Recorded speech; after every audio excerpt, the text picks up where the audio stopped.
Os pontos de Fernando Lima.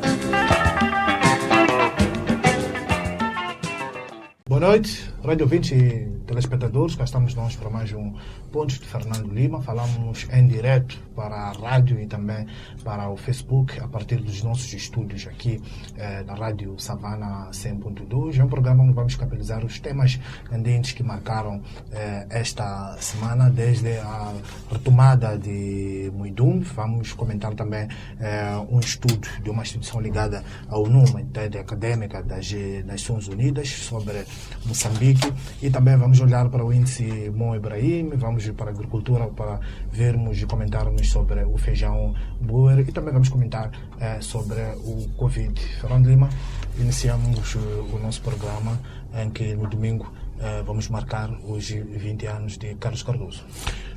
Exatamente, e aliás, como alguém me chamava a atenção ainda esta manhã, parece que foi ontem. Portanto, isto significa que o nome dele continua muito presente entre a comunidade jornalística, mas não só, o que demonstra como este jornalista, este cidadão, era particularmente multifacetado e conseguia mexer com vários estratos e sensibilidades da sociedade moçambicana. Portanto, é uma perda, foi uma perda, mas o seu legado aí está e a sua memória continua bem presente em todos os moçambicanos. Há vários depoimentos de contemporâneos de Carlos Cardoso, sobretudo, e também o Fernando Lima conheceu o Carlos Cardoso um pouco depois da independência. Trabalharam juntos na IM quando ele chegou em 1980, e que Fernando Lima já estava lá desde 1976. Vi um depoimento seu publicado hoje pela Carta, e é um ponto em que fixei quando Fernando Lima dizia que era uma pessoa muito inteligente, muito culta, mais ingênua politicamente. Pode desenvolver um pouco e compartilhar essas ideias com os nossos ouvintes?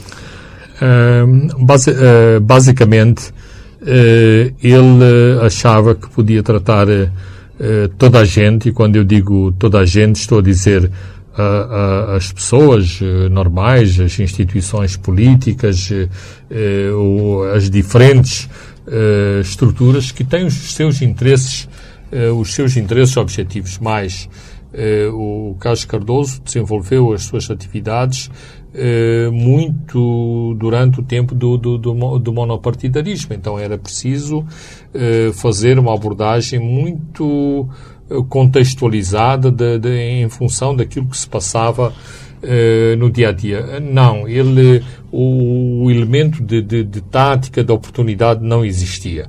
Ele achava que todas as pessoas, ou seja, media as outras pessoas pela sua própria bitola e pelo seu próprio termômetro. Logo, ele achava que, sendo transparente, sendo frontal, que, portanto, os seus oponentes, e, portanto, quando eu digo oponentes, estou a falar dos seus interlocutores, reagiriam exatamente da mesma forma. Ora, isto, não é mesmo hoje, em multipartidarismo, não acontece assim. Os nossos interlocutores ou os nossos adversários estão exatamente à espera de um passo em falso, de um posicionamento menos claro, para nos atacarem, para nos derrotarem, para terem vantagens a partir dos nossos posicionamentos. Portanto, este era um problema, e sobretudo na parte onde acreditava que com a introdução da lei de imprensa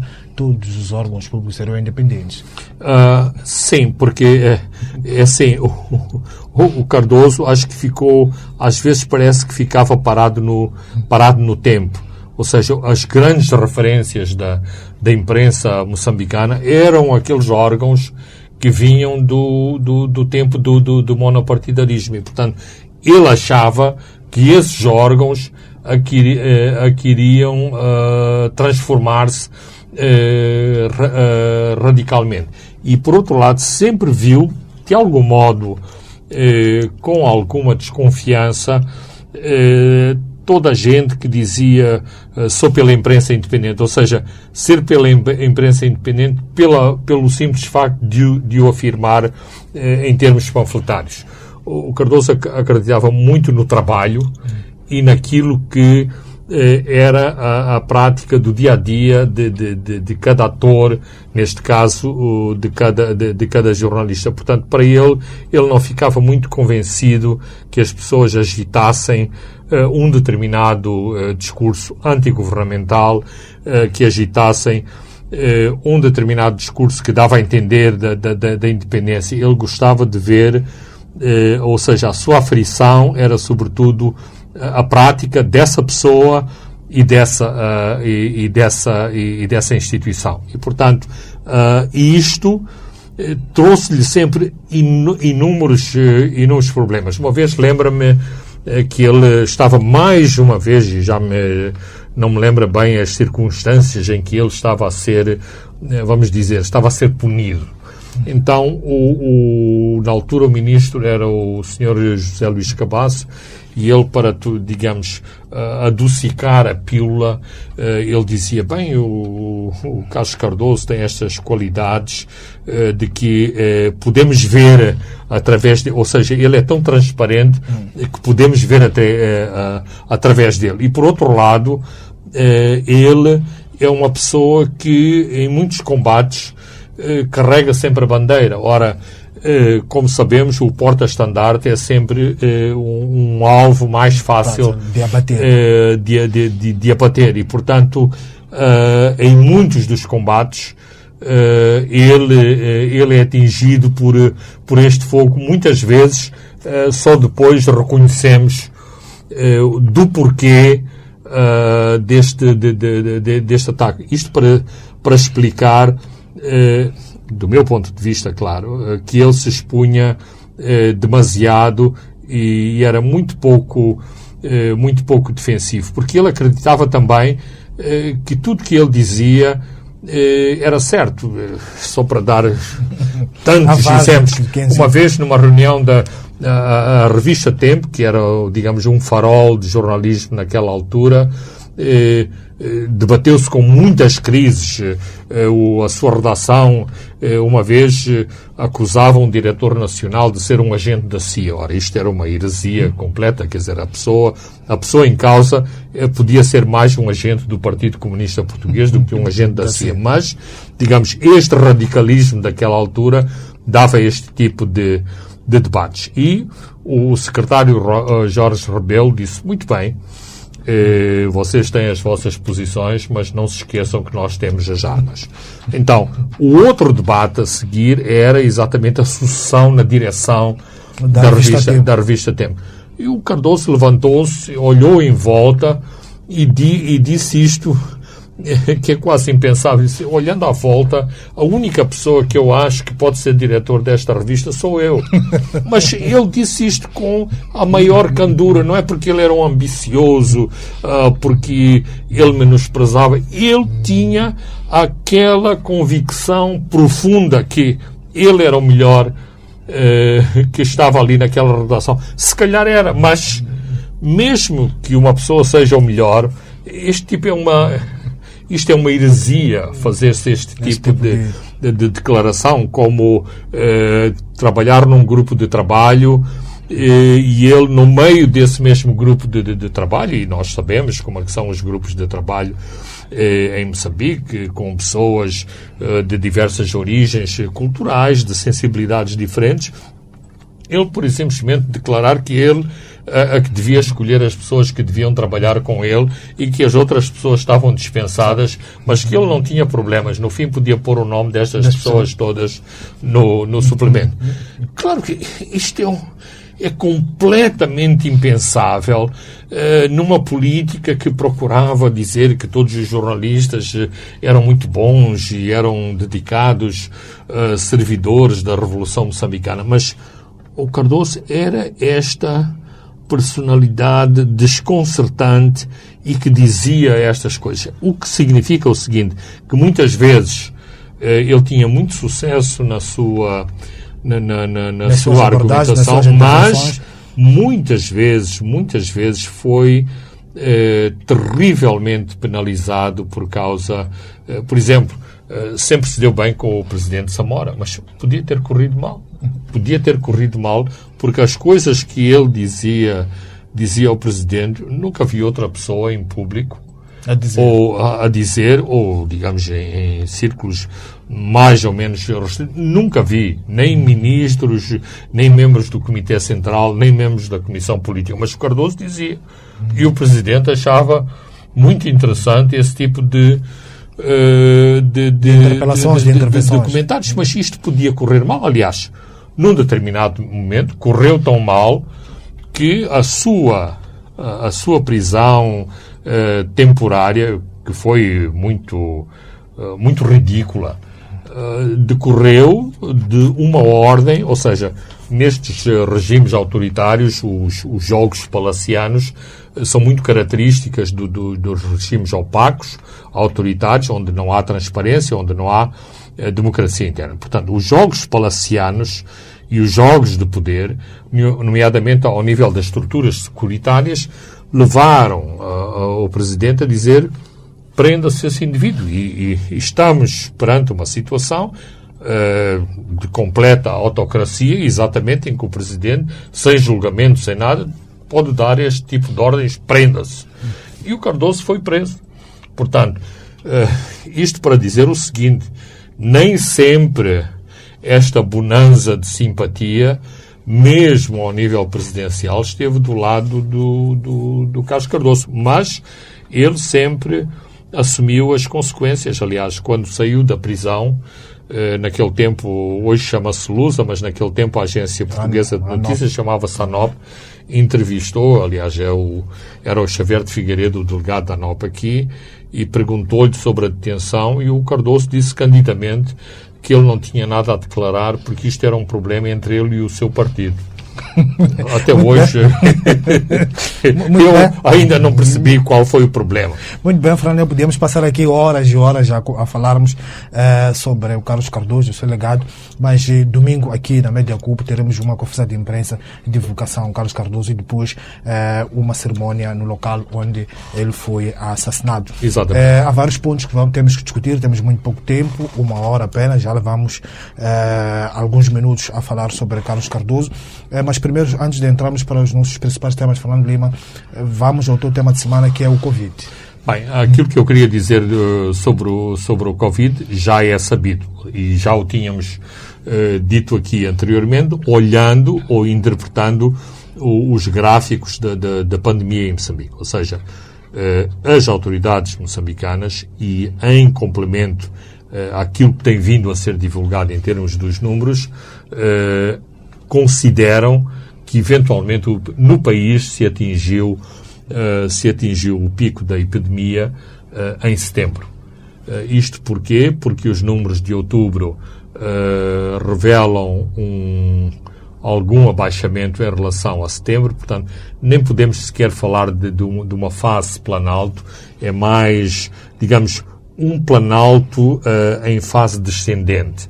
O planalto seria mais uma situação em que os números se manteriam ao mesmo nível. Neste caso, temos uma situação de uma curva que atingiu o seu pico e depois começou a descer. E os números de outubro, e já estamos na segunda quinzena de novembro, mostram exatamente que estamos a descer.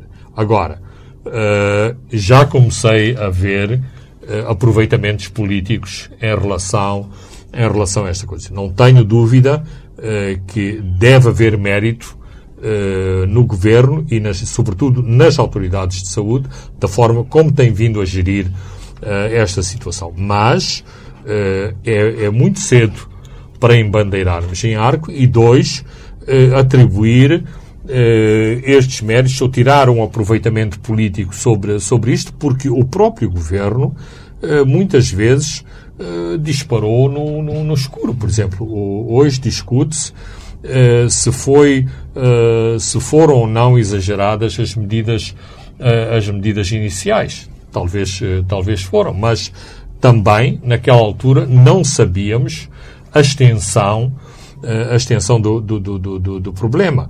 Continua a haver muitas críticas à forma como o governo tem gerido a vertente económica em relação à pandemia. Portanto, para mim é incorreto fazermos este aproveitamento do Covid.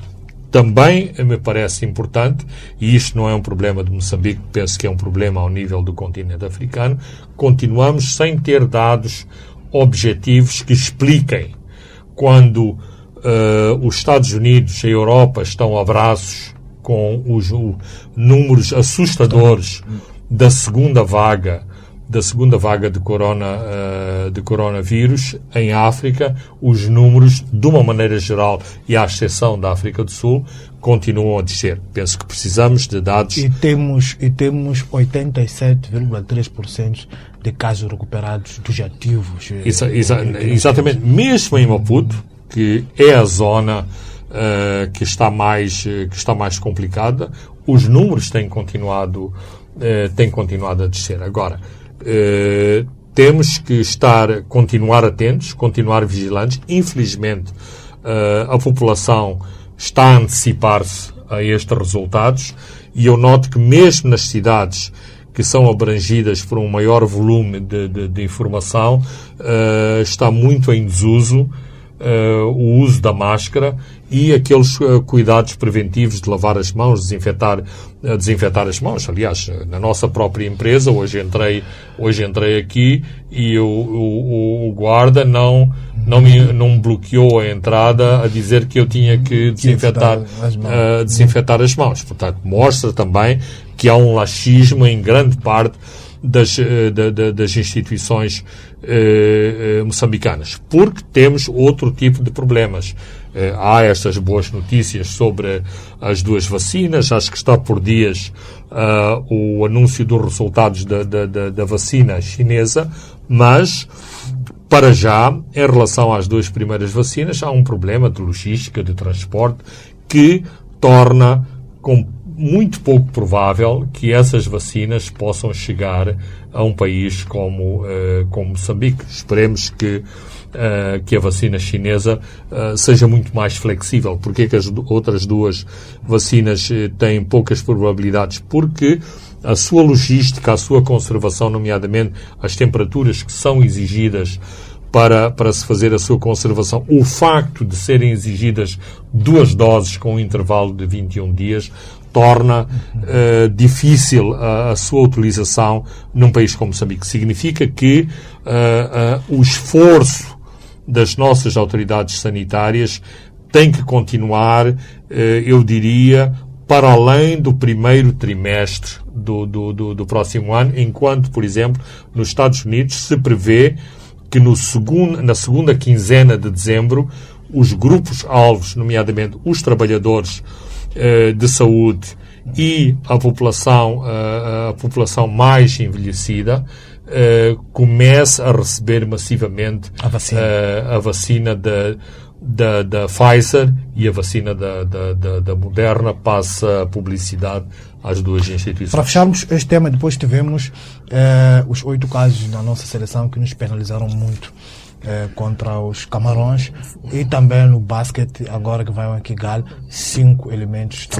Francisco, ainda bem que levantaste essa questão, porque é extremamente importante. Ou seja, quando estamos aqui todos otimistas sobre o evoluir da pandemia, temos exatamente o outro lado da moeda para nos mostrar o quão perto de nós anda o vírus, e que a qualquer momento qualquer um de nós pode ser infectado. A situação, e noto também as palavras, não sei em que circunstâncias, penso que foi numa das academias militares que o Presidente se referiu a esta questão. Falou dos números no seio do futebol especificamente, e falou depois, por comparação, das casernas militares e policiais, onde tem havido surtos, sim, mas surtos que não são massivos. Significa que nas forças de defesa e segurança, aparentemente, há muito mais disciplina em termos de tentar controlar o vírus do que, por exemplo, na área desportiva. A situação, por exemplo, em relação à seleção, e isto é particularmente penoso reconhecer, porque a seleção, em princípio, devia ter muito mais, e os seus integrantes, claro, deviam ter muito mais cuidados do que o jogador da divisão provincial do Moçambola. E, pelos vistos, aparentemente não houve nenhum cuidado. 8 jogadores infectados, alguns membros do staff. Depois foram-se buscar reforços de última hora. Mesmo entre os reforços de última hora havia infectados, e o jogo esteve para não se realizar porque a seleção tinha dificuldades de ter efetivos para comparecerem no jogo frente aos Camarões. Portanto, isto mostra que, apesar das curvas, apesar das estatísticas serem tudo boas notícias, isto não nos impede que no nosso bairro, na nossa escola, no nosso local de trabalho, se desencadeie de repente um surto da pandemia. Muito bem, Fernando Lima, agora vamos a Muidumbe, depois de 2 semanas sob controle dos insurgentes, esta quinta-feira, após uma ofensiva que envolveu várias forças, as FTS retomaram o Muidumbe. Fernando, esta retomada de Muidumbe acontece numa altura em que o conflito estava prestes a ganhar novos contornos, com preparação de uma grande envergadura por parte dos judaístas contra a capital Makonde, que é a Vila de Moeda.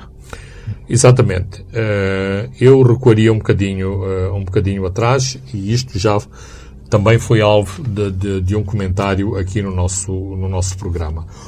Toda a ofensiva que se verificou no distrito de Muidumbe resulta das deficiências estruturais das nossas Forças Armadas. Ou seja, a projeção das forças no terreno, mesmo apenas para uma província, é tão limitada que o efetivo militar e policial disponível não consegue fazer face a várias frentes. Nomeadamente, estava em curso uma ofensiva no sul da província, nomeadamente em Kisanga e em Macomia, mesmo, diria, uma aproximação a Mocimboa da Praia, e os jihadistas conseguiram ler bem a situação, depois de uma tentativa de isolar a zona de Nangade e Pundanhar, que não tiveram sucesso, lançaram com sucesso uma ofensiva sobre Muidumbe,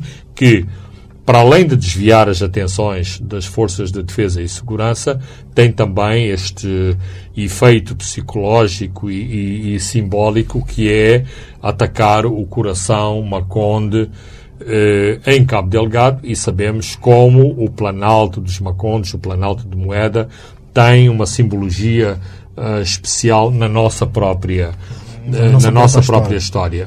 Para além disso, também acho que a propaganda jihadista foi muito efetiva e eficaz, porque não só com o anúncio de que hoje, 20 de novembro, a Moeda seria atacada, portanto com data marcada e tudo, isto obrigou a uma grande mobilização de efetivos militares e de um trabalho específico no seio das Forças Armadas, no sentido de defenderem a praça de Moeda, mas isto não evitou, por exemplo, um êxodo massivo de população para Motopuês. Para Motopuês. Estamos a ver que Moeda e Motopuês há um êxodo mais para o sul, para o Motopuês, e os distritos litorais descem mais para Pemba, usando a via marítima. Exatamente. Eu gostaria de ter mais dados para compreender melhor o porquê desta situação, ou seja, o porquê que a população de Moeda não foge para Pemba e foge para Montepuez, porque em última análise nem sequer há essas afinidades étnicas entre a população autóctone, passa a expressão, de Montepuez e a população de Moeda, mas o que é certo é que isto se verificou e estes dois eixos de fuga popular foram muito diferenciados. Por outro lado, e mesmo que, e estamos a falar no dia 20 de novembro, mesmo que não tenha havido até agora o ataque à Moeda, a situação de êxodo popular está lá, mostra a vulnerabilidade e a falta de confiança das populações em relação à capacidade ou não das forças de defesa e segurança reterem a Praça de Moeda. Mas é importante, e claro que é importante, e claro que é de saudar a retomada de Muidumbe e de todas as aldeias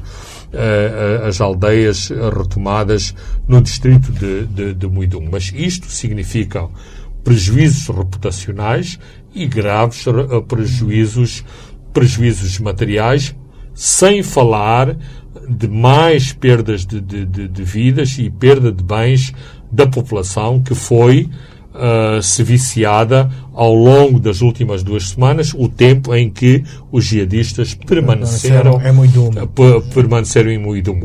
A retomada de Muidumbe aconteceu na quarta-feira, portanto, nos próximos dias saberemos mais detalhes sobre o martírio da população desta zona, nomeadamente toda esta saga das decapitações.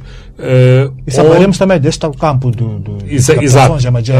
Há muito poucos detalhes, as testemunhas oculares ainda são muito poucas, mas infelizmente, e digo infelizmente porque isto são histórias de horror, vamos saber mais certamente nos próximos dias. Em termos operacionais, Fernando, uma ocupação de Moeda podia, por exemplo, ou tem o potencial de isolar Palma para o resto da província, e isso traria muitos problemas. Sabemos que o Palma é o coração do gás. Sim, mas isso tem que se lhe diga, ou seja, uma coisa é olhar para o mapa, ver Moeda, ver Oace, ver Mocímboa, e claramente, em termos de olhar o mapa, é esse o cenário. Em termos práticos, tenho algumas dúvidas, porque Palma continua a ser abastecida. Não quer dizer que esse abastecimento não possa ser interrompido se houver um ataque por mar, e pelo menos em ofensivas ao longo da costa os jihadistas já provaram que têm capacidade de atacar civis ou pequenos destacamentos militares. Até hoje não houve nenhum ataque às barcaças que fazem o apoio ao projeto do gás e a Palma. Por outro lado, também é preciso enfatizar que o projeto do gás tem uma força específica que neste momento deve estar entre 700 a 1000 homens, bem equipados, com um moral diferente, com uma logística diferente. Não sei se há algum pacto secreto ou não. O que é certo é que estas forças especiais até hoje não tiveram ou não registaram qualquer ataque ao seu perímetro defensivo, porque isto tem vários perímetros defensivos à volta do projeto, exatamente para garantir que nem sequer um ataque com obuses, com morteiros, possa atingir o âmago do projeto, porque assim, qualquer disparo, mesmo que seja um morteiro disparado para dentro acidentalmente, isto provocará danos terríveis no projeto. Estamos recordados, se não me engano, em 2019, quando uma caravana de uma empresa foi atacada, ou seja, estava no local errado, à hora errada, porque o ataque não visava este grupo de veículos. Bastou esse ataque para os trabalhos do projeto terem sido interrompidos, se não me engano, 3 meses. E depois de se concluir que o comboio da empresa subcontratada para o aeroporto não era o alvo direto do ataque, portanto, que foi, digamos, exatamente isso, um acidente. Portanto, há que ter muito, muito cuidado para não se criarem incidentes à volta do projeto. Mas é sempre preocupante que Palma esteja isolado, que Palma tenha dificuldades de energia, aliás, como tem moeda, e, sobretudo, no flanco sul, haver a situação de Mocímboa da Praia, porque, como dizem vários especialistas militares nacionais e estrangeiros, a permanência dos jihadistas em Mocímboa acaba depois por legitimar a sua presença como, digamos, uma capital alternativa em relação às forças governamentais, o que é mau do ponto de vista político e do ponto de vista da própria estratégia militar, porque Mocímboa da Praia é, de facto, um ponto muito importante em toda a circulação na província de Cabo Delgado, nomeadamente no acesso a Palma e no acesso à península de Afungi. Muito bem, Fernando Lima. Vamos a um brevíssimo intervalo e voltamos já.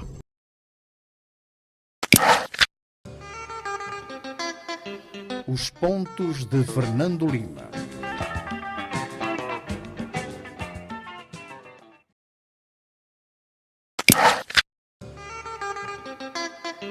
Os pontos de Fernando Lima. Boa noite, Rádio ouvinte e telespectadores. Estamos de volta à segunda e a última parte dos pontos de Fernando Lima. Vamos comentar um pouco o estudo da ONU-WIDER, que é uma entidade académica das Nações Unidas. Tem um estudo do lado de Moçambique, na encruzilhada, e refere que o país precisa de uma liderança corajosa, uma liderança visionária que possa impor reformas institucionais e socioeconómicas à altura de evitar situações tipo Cabo Delgado. Fernando Lima, olha para sobretudo esta conclusão como uma crítica à administração Nussi? Não necessariamente, e não em particular a administração Nussi. É assim, os números macroeconómicos de Moçambique há muitos anos que nos vêm dando estes alertas.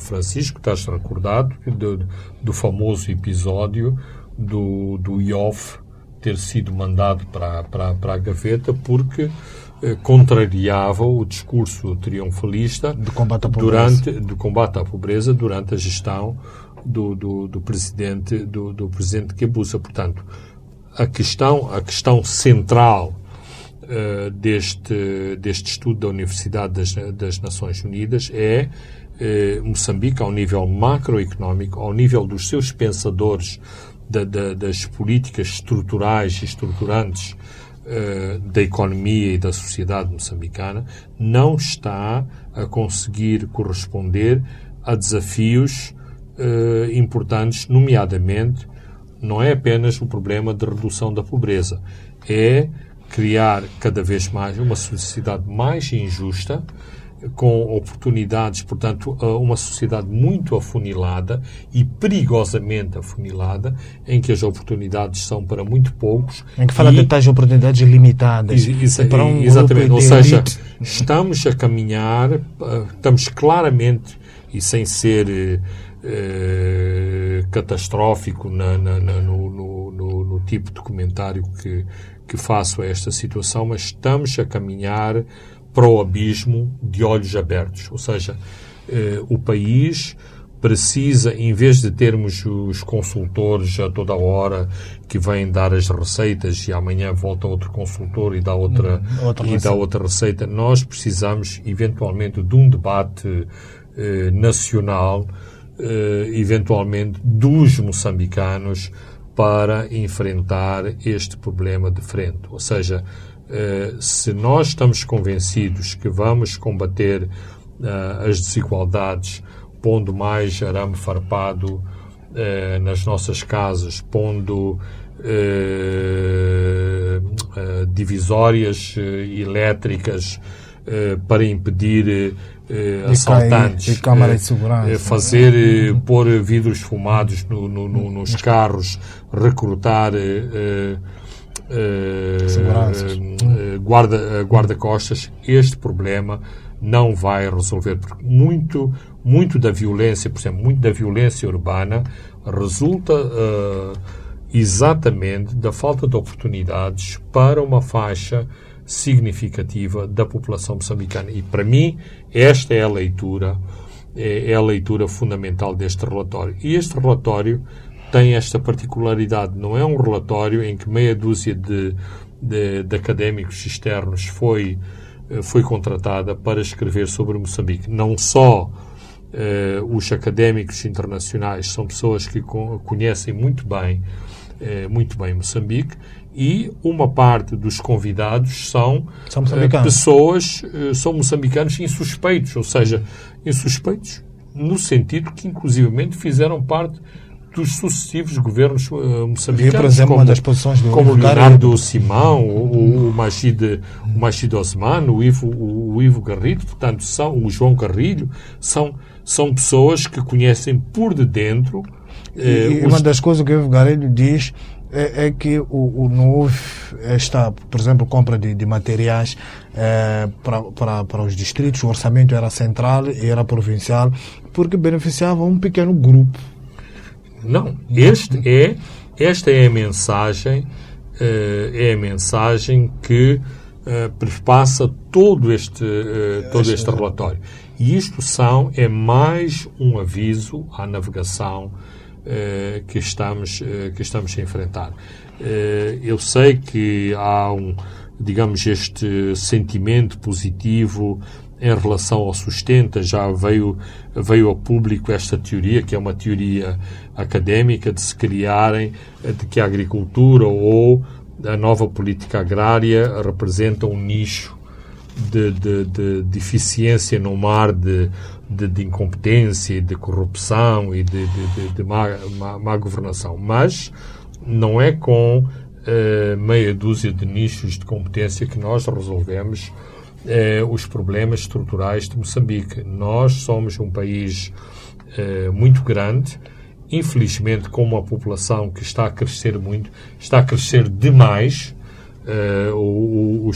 Os programas de desenvolvimento e o apoio ao desenvolvimento não está a acompanhar o desenvolvimento demográfico, mas parece que muitas vezes que as nossas autoridades assobiam para o ar. E depois, no fim do dia, os números que ficam em cima da mesa são números assustadores. Embora nós, sectorialmente, sabemos de todos estes detalhes. Os números assustam-nos, certo, mas se formos a agarrar os pequenos detalhes, todos nós conhecemos. Por exemplo, episodicamente temos o problema do Hospital Central da Beira e das instalações do Banco de Moçambique do Chimoio. Mas o que é que está por detrás disso?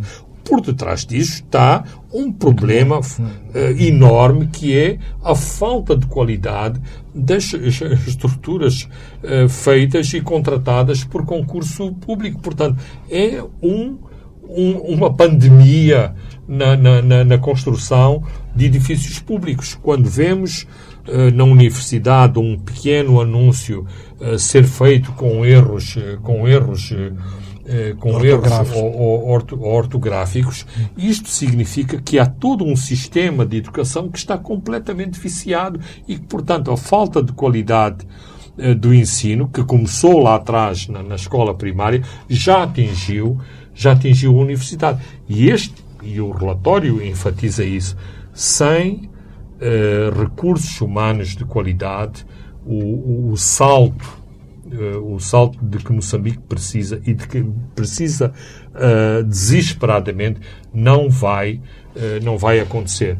Não basta que digamos que temos um sistema de saúde para todos quando o hospital só distribui ou preservativos ou paracetamol, em que causa inclusivamente desmobilização e frustração nos técnicos de saúde porque não têm com que tratar os seus pacientes. Portanto, são demasiadas coisas que acontecem ao mesmo tempo e que resultam e claro que isto é de usar estes grandes chavões da falta de políticas públicas, mas é preciso, de facto, olhar os nossos números. Os nossos números, por exemplo, nós temos muito esta teoria da conspiração. Cada ano que sai o relatório do desenvolvimento humano, nós achamos sempre que fomos mal classificados, que há uma conspiração contra os moçambicanos, porque todos esses países que vemos por cima de nós são muito piores do que nós. Mas porquê que nós? Eu já disse isto várias vezes. Estes índices não mentem. É preciso ver o número de óbitos por nascimento, o número de óbitos por crianças entre os 1 e os 5 anos, a distância percorrida para se buscar água, a distância percorrida para chegar à escola, o nível de acesso à audição, por exemplo, de um noticiário radiofónico. Isto são índices globais que servem para o Ruanda, servem para Moçambique, servem para o Burkina Faso. E para a Guiné-Bissau também. E para a Guiné-Bissau. E, aliás, esse é um dos maiores insultos para os moçambicanos, é que, de facto, nas notícias, a Guiné-Bissau é sempre ridicularizada, mas, em alguns índices, a Guiné-Bissau está à frente de Moçambique. Claro que temos todas as explicações. A Guiné-Bissau é um país minúsculo e, portanto, pode providenciar assistência pública à sua população de uma forma que se torna muito mais difícil em Moçambique, um país muito extenso e com uma população de 30 milhões de habitantes. É muito. À independência éramos só 10 milhões, ou seja, nestes 40 anos triplicámos a população. Compartilha desta opinião avançada pelo estudo de que uma rivalidade entre as elites dentro da Frelimo não é suficiente para criar uma mudança significativa, ou do tipo que já se debateu muito aqui, uma divisão da Frelimo, ou seja, a oposição tem de sair de dentro da própria Frelimo. Bem, isso há muito tempo que é defendido, é citado a miúdo a intervenção do Sr. Charles Rebelo, exatamente a sugerir isso. O Padre Couto também já o sugeriu, mas a Frelimo, e este termo está muito na moda, tem uma capacidade de resiliência fantástica e tem resistido a estes desafios. Nós estamos, digamos, no fim de um ciclo, ou seja, a chamada geração dos libertadores está mais próximo do cemitério do que da vida ativa, mas continuam a ter um papel importante, e isto muitas vezes causa problemas em termos de definição de políticas, exatamente porque uma série de jogos conciliatórios das fações, outros chamam-lhe elites, não permite que se faça esta separação das águas. A governação Nyusi é o exemplo mais claro deste tipo de contradições. Nyusi é o primeiro presidente que é de uma geração que não tem nada, é um pouco relativo, mas não é a geração da luta armada, e, portanto, digamos que a sua presidência tem sido, digamos, maniatada por uma série de sinais, de sinais exatamente dessas elites que têm influência e que têm poder e que tolhem atitudes mais ousadas, e quando eu digo atitudes mais ousadas não significa que são as melhores políticas ou que há políticas que estão a ser bloqueadas, mas há um grande conservadorismo decorrente desta nossa subserviência a uma herança dos libertadores do tempo da independência. E enquanto esta influência não desaparecer, este país não entra no novo ciclo. Então, nós vivemos este drama de esta vermos... encruzilhada, como diz o... Exatamente. Aliás, o artigo diz que estamos exatamente nesta encruzilhada da estrada e que, exatamente, temos que fazer opções. Mas, enquanto não fazemos as opções, o país não para. E os índices não param também de se deteriorar, como diz o académico António Francisco.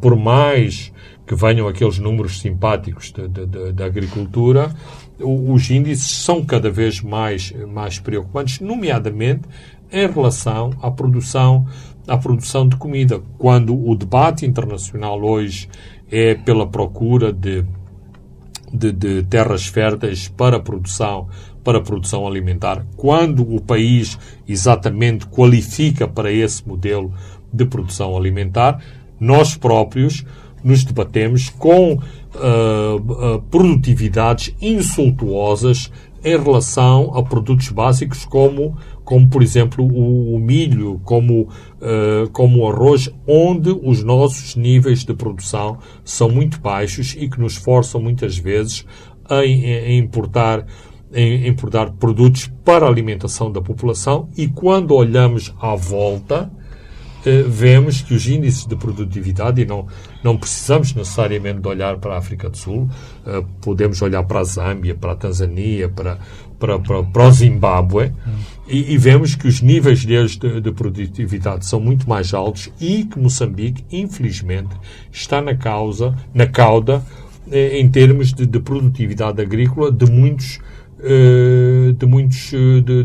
produtos, como o Celso Correia diz. Quer dizer, nós produzimos frango, mas importamos os insumos para alimentar os frangos esses frangos que estamos a produzir. Então, temos que olhar para a globalidade da cadeia de valor, a começar nos insumos que geram os pintos e geram os ovos.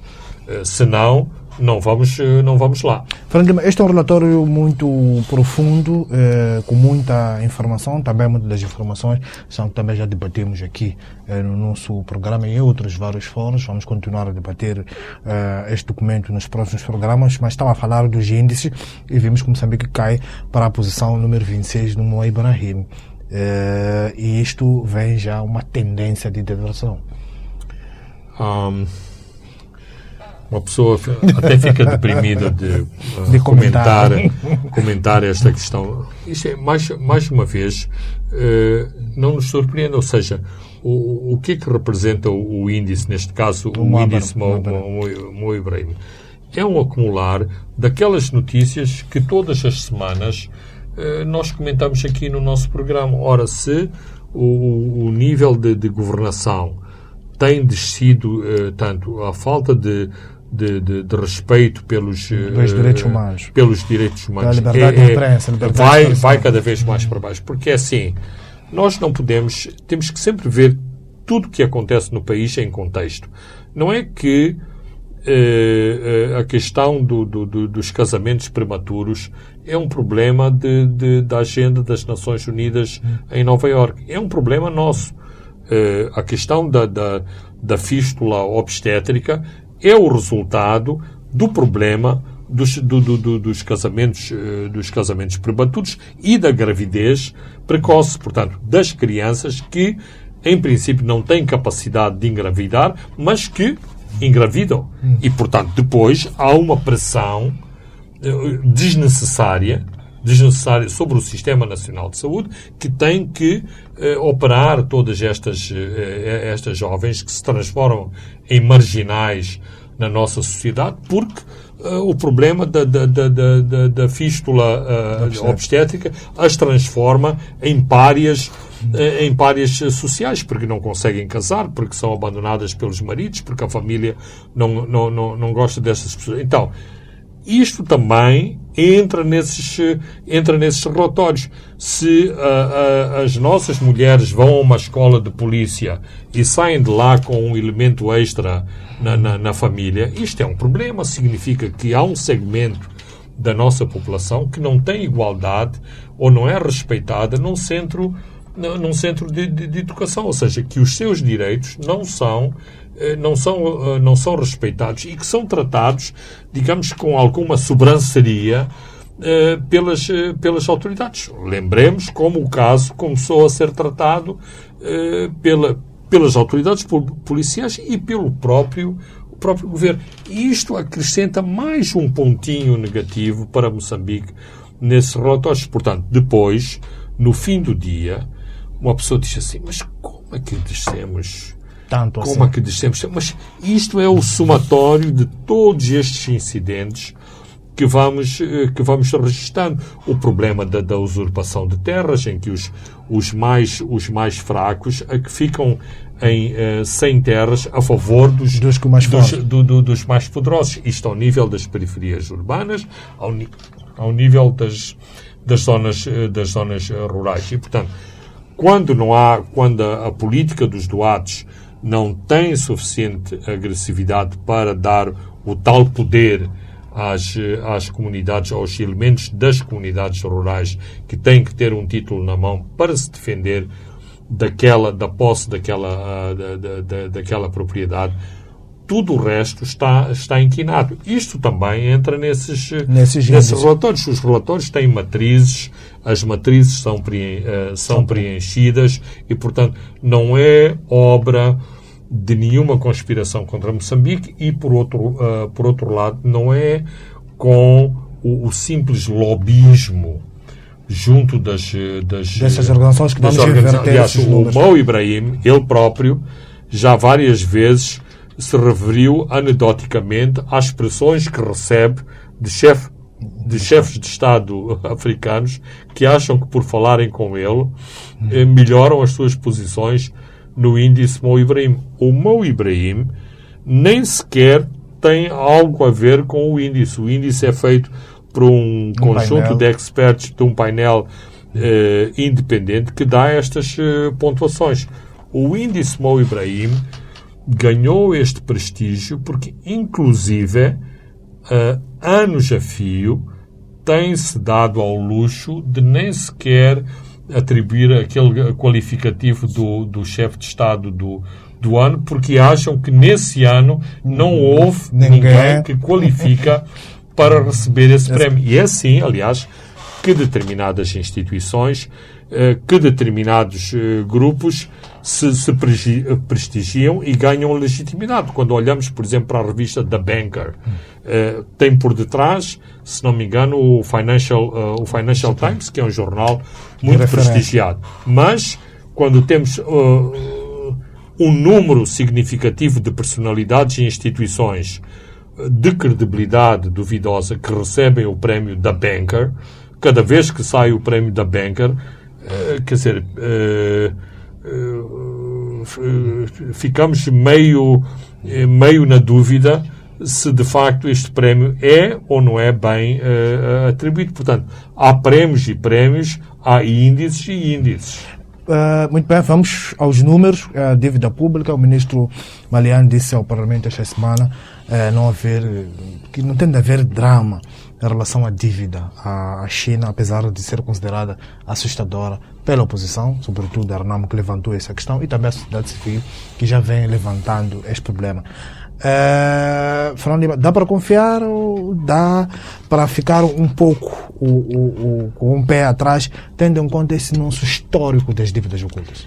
É assim, o ministro Malayan tem este condão da maneira que ele fala, até deve convencer as pedras da estrada. Portanto, eu assisti à intervenção dele e até a mim me deixou comovido, digamos, impressionado. A garantia que nós temos é que temos um ciclo pós dívidas ocultas em que há um escrutínio muito forte sobre as contas públicas moçambicanas. Nós temos um governador do Banco de Moçambique, que é um moçambicano, mas também sabemos que este governador do Banco de Moçambique veio do Washington e veio do FMI. Temos sobre, digamos, o nosso pescoço o escrutínio do FMI, que nos está a assinar com um programa de cooperação, o que significa que se os nossos rácios, nomeadamente o nosso rácio de endividamento e o nosso nível de dívida pública não se mantém num nível sustentável, nós seremos abandonados pelos nossos parceiros internacionais.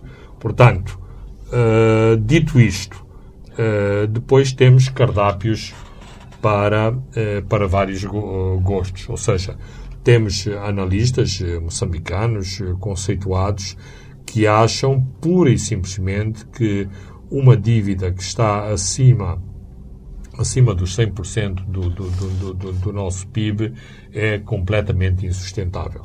O ministro Malayan, por exemplo, não partilha desta opinião. Aliás, podíamos começar pelos Estados Unidos, pela dívida pública dos Estados Unidos ou por outros países, mas a questão é a seguinte: nós não podemos comparar os Estados Unidos a Moçambique